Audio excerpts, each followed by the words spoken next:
श्री राम समर्थ। दिसंबर 1। देह सुख की अनासक्ति यानी वैराग्य। मन में भगवान के निरंतर विद्यमान होने की जो स्थिति है वह भक्ति है, और यह सारा संसार का व्याप मेरा नहीं है, इस भाव से रहना वैराग्य है। सब कुछ राम का है ऐसा मानना यानी सब राम को अर्पण करना है।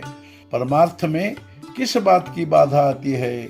धन, पुत्र, पत्नी आदि बाधा नहीं होते, बल्कि उनके प्रति जो ममता होती है वह बाधा होती है। वस्तु के लिए आसक्ति न रखना वैराग्य है। उस वस्तु का अस्तित्व न होना वैराग्य नहीं है। ऐसा नहीं कहा जा सकता है कि किसी आदमी की पत्नी की मृत्यु हुई या उसके पत्नी न होना इसलिए वह विरक्त है, और पत्नी है इसलिए वह आसक्त है। पत्नी होकर भी यदि वह कामी नहीं है तो वह विरक्त ही है। जो है वह परमात्मा का दिया हुआ है और वह उसी का है, ऐसा मानकर आनंद से रहने को ही वैराग्य कहते हैं। इस भावना में रहकर जो इंद्रियों के वश में नहीं होता वह वैरागी ही है। यह जानकर कि संसार नश्वर है, व्यवहार में बरतना है, उसका त्याग नहीं कर सकते। गृहस्थी में रहकर आसक्ति न रखने का अर्थ ही क्या उसका त्याग करना नहीं है?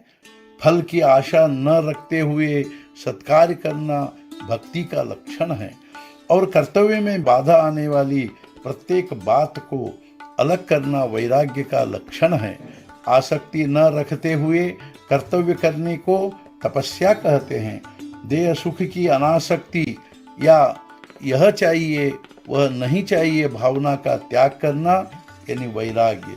सचमुच जरा गंभीरता से सोचिए, गृहस्थी में क्या सभी बातें अपने मन के अनुकूल मिलती हैं? वे मिलना न मिलना अपने बस की बात नहीं होती।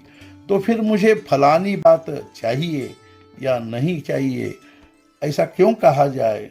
ऐसा न कहते हुए राम ही का हो जाना क्या ठीक नहीं? जो राम के पास विषय मांगता है उसे राम की अपेक्षा विषय अधिक प्रिय है। यह अपने आप सिद्ध नहीं होता। विषय बाधक नहीं है, विषयासक्ति बाधक है। भगवान को प्रसन्न करके विनाशी वस्तु मांगने से क्या लाभ?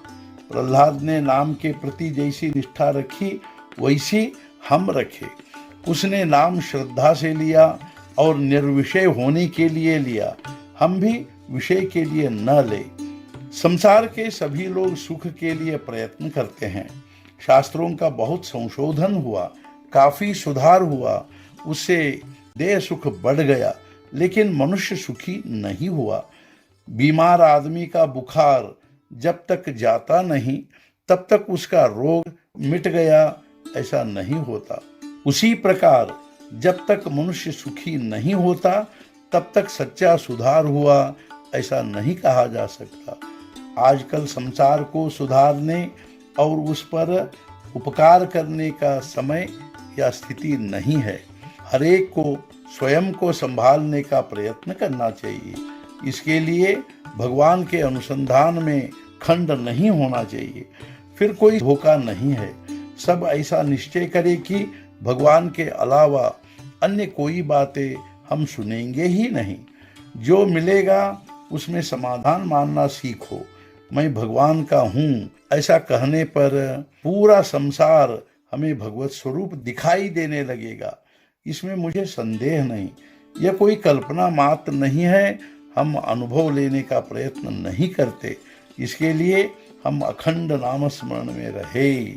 आज का मुख्य विचार, संसार में भगवान के सिवाय सत्य वस्तु नहीं। ऐसी जिसका निष्ठा हो वही सच्चा योगी, ज्ञानी और परमार्थी समझे। सद्गुरुनाथ महाराज की जय। जय जय रघुवीर समर्थ।